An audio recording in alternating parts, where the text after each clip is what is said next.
Hello everyone. आज मैं इस वीडियो के माध्यम से आपको अंडर ग्रेजुएट कोर्स में एडमिशन के बारे में बताऊंगा। विनोद बिहारी महतो कलंचर विश्वविद्यालय से अगर आप एडमिशन लेना चाहते हैं तो आप नोटिस निकल गया है, नोटिस को आप पढ़ लीजिए। Official website bbmku.ac.in। जो एडमिशन प्रोसेस है वो पूरा का पूरा चांसलर पोर्टल से ही होगा, जो लास्ट 2-3 साल से हो रहा है। चांसलर पोर्टल जो है वो 6 तारीख को ओपन होगा और 26 तारीख को रात को बंद हो जाएगा।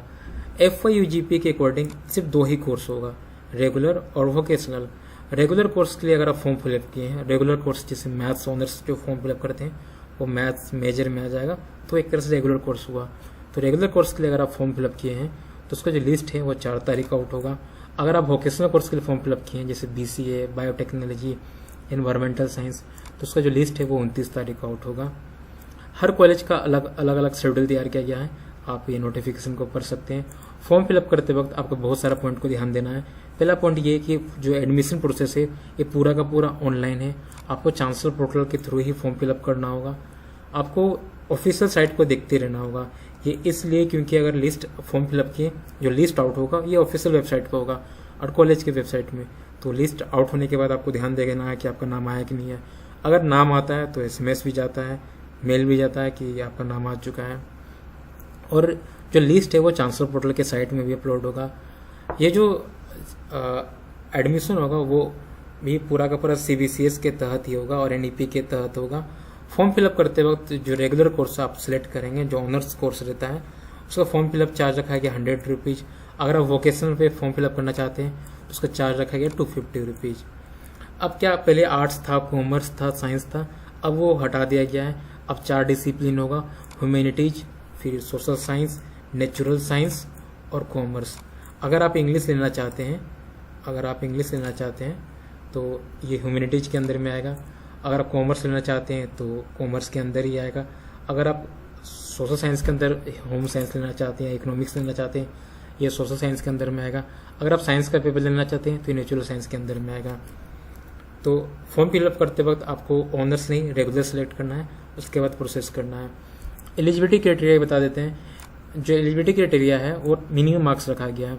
मिनिमम मार्क्स के अकॉर्डिंग अगर आप साइंस के अगर स्टूडेंट हैं तो आप ये भी ले सकते हैं, humanities, social science, natural science, commerce भी ले सकते हैं। अगर आप कॉमर्स के स्टूडेंट हैं तो कॉमर्स ले सकते हैं, सोशल साइंस ले सकते हैं और ह्यूमैनिटीज ले सकते हैं। अगर आप आर्ट्स के स्टूडेंट हैं तो कॉमर्स ले सकते हैं और सोशल साइंस ले सकते हैं और ह्यूमैनिटीज ले सकते हैं। बस सिंपल सा है ये एलिजिबिलिटी क्राइटेरिया। मिनिमम मार्क्स रखा गया NEP पे। और जो सिलेक्शन का प्रोसेस है ये सारा चीज़ आप UG रेगुलेशन में पढ़ सकते हैं। UG रेगुलेशन रखा हुआ वेबसाइट पे, वहाँ पे जाएं, उसको देखें और आपको सारा चीज़ समझ में आ जाएगा। नेक्स्ट है पेपर जो है सेमेस्टर 1 में 6 पेपर होगा। पहला पेपर रहेगा मेजर पेपर। ये पहला पेपर है मेजर पेपर, जो आप लेते हैं जैसे मैथ्स ऑनर्स लिए तो पहला पेपर हो जाएगा। सेकंड पेपर हो जाएगा वो IRC होगा। आप जो GE लेते हैं, एक सबसे पेपर लेते हैं, वो IRC हो जाएगा। थर्ड पेपर जो होगा वो आपका कॉमन कोर्स पेपर होगा, जैसे अंडरस्टैंडिंग इंडिया या फिर हेल्थ वेलनेस या फिर yoga education, sports and fitness. ये जो पेपर है, ये दोनों पेपर ये कंपलसरी पेपर है। ये साइंस लो या आर्ट्स या ह्यूमैनिटीज लो या सोशल साइंस लीजिए, सब में ये पेपर पढ़ना ही होगा। और लास्ट पेपर जो है वो language, Hindi language and communication skill रहेगा। अगर आप 100 मार्क्स से हिंदी पढ़ना चाहते हैं तो ये सिलेक्ट करें।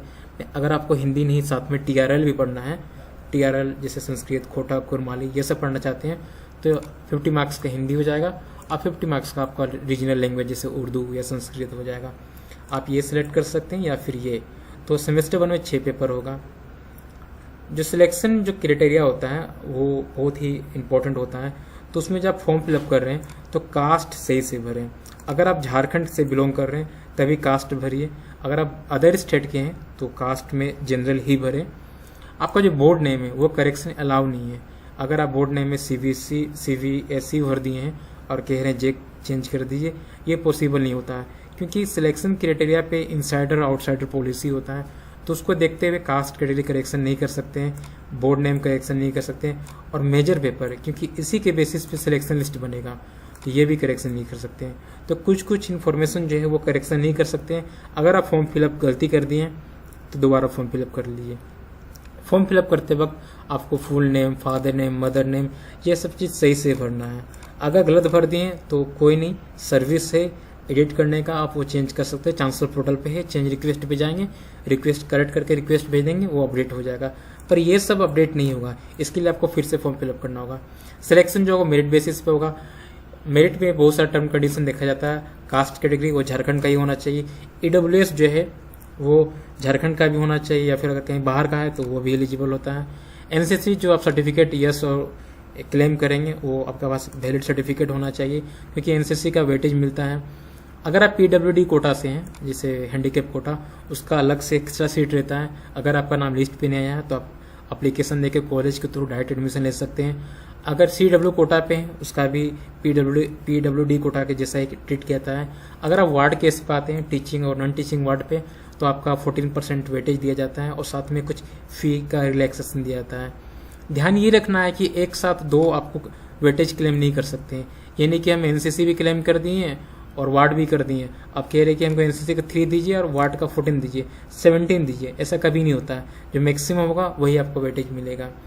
हाँ, आपको फॉर्म फिलअप करते वक्त आपके पास एक आईडी होना चाहिए, ईमेल आईडी, और एक मोबाइल नंबर होना चाहिए। आपके पास 12th का मार्कशीट होना चाहिए, मार्क्स को आपको अपलोड करना होगा। एक गवर्नमेंट आईडी प्रूफ होना चाहिए, आधार कार्ड या फिर कॉलेज आईडी कार्ड, ये होना चाहिए। और आपके पास फोटो और सिग्नेचर स्कैन कॉपी होना चाहिए। फोटो जो है वो जेपीजी या पीएनजी होना चाहिए। साइज जो है 10 KB से 100 KB के बीच में होना चाहिए। अब बहुत सारे कीवर्ड्स है, उसका एब्रीविएशन भी है, जैसे LCS ये Hindi language and communication skill है। MIL जो है वो मॉडर्न इंडियन लैंग्वेजेज है। TRL IRC ये जो सेमेस्टर 1 में जो 6 पेपर है उसके बारे में है। आप जो सब्जेक्ट लेंगे, आपका 6 पेपर होगा। पेपर 1 जो मेजर होगा, पेपर 2 जो IRC होगा। पेपर 1 जैसे मैं मैथ्स का बहुत इंटरेस्टेड हूँ, मैंने मैथ्स सेलेक्ट किया। IRC मैंने फिजिक्स रखा, फिजिक्स मैंने सेलेक्ट कर लिया। और MIL पे मैंने हिंदी रखा। MIL जो है ना, वहाँ पर आपको हिंदी लेना ही होगा। ऐसा नहीं कि आप कह रहे कि इंग्लिश नहीं आ रहा है, हिंदी जो है वो कंपलसरी है, आपको लेना ही होगा। चाहे वो आप 100 मार्क्स का पढ़िए या फिर 50 मार्क्स का हिंदी पढ़िए या फिर अदर TRL लैंग्वेज पढ़ लीजिए। पेपर 3 जो होगा वो आपका कॉमन कोर्स पेपर होगा। पेपर 5 जो है वो भी कॉमन कोर्स पेपर होगा। पेपर 6 जो है वो वोकेशनल IVS पेपर है, इंट्रोडक्टरी वोकेशनल स्टडीज। ये लिस्ट है, ये कॉलेज पे डिपेंड करेगा कि IVS में कौन सा सब्जेक्ट वो रखना चाह रहा है। एग्रीकल्चर है, बैंकिंग है, इंश्योरेंस है, सारा पेपर है लगभग जो जरूरी है, जो आत्मनिर्भर भारत को बनाए, वो सब सारा सब्जेक्ट यहाँ रखा गया है। ये सब देख लीजिए, ये IVS का पेपर है। उसके बाद मैं आपको बताऊंगा कि किस किस कॉलेज में कौन कौन सा सब्जेक्ट है। आपको पता ही है कि धनबाद और बोकारो में 10 सरकारी कॉलेज है, तो PK राव में ये सब सारा सब्जेक्ट अवेलेबल है। RSP में ये सब सारा सब्जेक्ट अवेलेबल है। PK राव में BCA है, BBA है, बायोटेक्नोलॉजी है, इन्वायरमेंटल साइंस और कंप्यूटर साइंस, ये वोकेशनल के अंदर है। RSP में BBA है, आप करना चाहते तो कर सकते हैं, ये सब सारा पेपर है। सिंदरी कॉलेज सिंदरी में ये सब सारा सब्जेक्ट है। कतरास कॉलेज कतरास में ये सब सारा सब्जेक्ट है। KB कॉलेज वेरमो में BCA है। RS मोर कॉलेज गोविंदपुर में भी ये सब सारा सब्जेक्ट है। बोकारो स्टील सिटी कॉलेज में भी ये सब सारा सब्जेक्ट है। ये जो BBA है आप BBA सेलेक्ट करेंगे, BCA में BCA सेलेक्ट करेंगे। बायोटेक्नोलॉजी के लिए आपको साइंस के अंदर ढूंढना होगा, वोकेशनल प्लस साइंस, उसके बाद बायोटेक्नोलॉजी। और office management and secretariat practices जो है वो आर्ट्स के अंदर आएगा। तो अगर आप फॉर्म फिलअप कर रहे हैं तो पहले वोकेशनल सेलेक्ट कीजिए, फिर bachelor of arts, then after ये पेपर आपको दिखेगा। चास कॉलेज चास में ये सब सारा पेपर है। BSK कॉलेज मैथन में ये सब सारा सब्जेक्ट है। SSLNT में ये सब सारा पेपर है। ये सब सारा कंस्टिट्यूएंट कॉलेज है। और यहाँ पे list of minority and affiliated college है। गुरु नानक कॉलेज में ये सब सारा पेपर है, यहाँ साइंस नहीं है पर BCA है। BBM कॉलेज बलियापुर में ये सब सारा सब्जेक्ट है। BDA कॉलेज पिछरी में ये सब सारा सब्जेक्ट है। BSS महिला कॉलेज में ये सब सारा सब्जेक्ट है। बागमारा कॉलेज बागमारा में ये सब सारा सब्जेक्ट है। पर इसमें IRC में आपको इंग्लिश दिख सकता है, IRC में अदर दिख सकता है। अभी मैं आपको कॉम्बिनेशन दिखा दूंगा। बोकारो महिला कॉलेज में ये सब सारा सब्जेक्ट है। बोकारो थर्मल संध्याकालीन डिग्री कॉलेज में ये सब सारा सब्जेक्ट है। DAV महिला कॉलेज में ये सब सारा सब्जेक्ट है। जहूर सिंह मेमोरियल कॉलेज में ये सब सारा सब्जेक्ट है। KCGM कॉलेज निरसा में ये सब सारा सब्जेक्ट अवेलेबल है। महिंदी बाबा डिग्री कॉलेज में ये सब सारा सब्जेक्ट अवेलेबल है। महुदा कॉलेज महुदा में ये सब सारा सब्जेक्ट अवेलेबल है। NP संध्याकालीन में ये सब सारा सब्जेक्ट अवेलेबल है। PNM कॉलेज गुम्मो में ये सब सारा सब्जेक्ट अवेलेबल है। RVS में ये RPS कॉलेज चंद्रपुरम में ये सब्जेक्ट अवेलेबल है, राजगंज डिग्री कॉलेज में ये सब सब्जेक्ट अवेलेबल है, SS कॉलेज चास, शमसुल हक मेमोरियल कॉलेज में ये, शिबू सोरेन डिग्री कॉलेज में, तेनुघाट में ये सब सब्जेक्ट अवेलेबल है, और लास्ट वन विस्थापित कॉलेज में ये सब सब्जेक्ट अवेलेबल हैं। ये सब सारा मैं आपको डिस्क्रिप्शन में दे दूंगा, आप वहाँ से डाउनलोड करके देख सकते हैं। कोर्स मैपिंग का बात करते हैं, आप किस सब्जेक्ट के साथ क्या क्या ले सकते हैं। NEP है, NEP में था कि अब आर्ट्स का बच्चा साइंस भी पढ़ सकता है TRL पे, और कॉमर्स का बच्चा भी आर्ट्स का पेपर पढ़ सकता है क्योंकि इंटरेस्ट रखा गया है। तो कॉमर्स के साथ आप ये सब पेपर ले सकते हैं। एक और पेपर है फाइनेंशियल अकाउंटिंग, ये पेपर ले सकते हैं कॉमर्स के साथ। साइंस के साथ आप ये सब पेपर ले सकते हैं। सोशल साइंस के साथ आप ये सब ले सकते हैं। सोशल साइंस के साथ आप ये केमिस्ट्री या फिजिक्स नहीं ले सकते हैं, यहाँ जो लिस्ट दिया हुआ वही सब सारा पेपर ले सकते हैं। अगर आप ह्यूमैनिटीज ले रहे हैं, जैसे इंग्लिश ले रहे हैं, तो इंग्लिश के साथ ये सब पेपर ले सकते हैं। और एक ये जो है ये हिंदी भी ले सकते हैं, और जो language Hindi communication and Hindi language and communication skills के साथ में आप ये सब पेपर ले सकते हैं। तो ये था सारा सब्जेक्ट डिटेल। ओके, आपको शायद समझ में आया होगा। ये जो मार्क्स दिया हुआ है और ये 40% मार्क्स मिनिमम पासिंग मार्क्स रखा गया है, ये सब सारा आप देख सकते हैं। ये सब सारा मैं डिस्क्रिप्शन में रख दूंगा। Okay, thank you, have a good day, bye.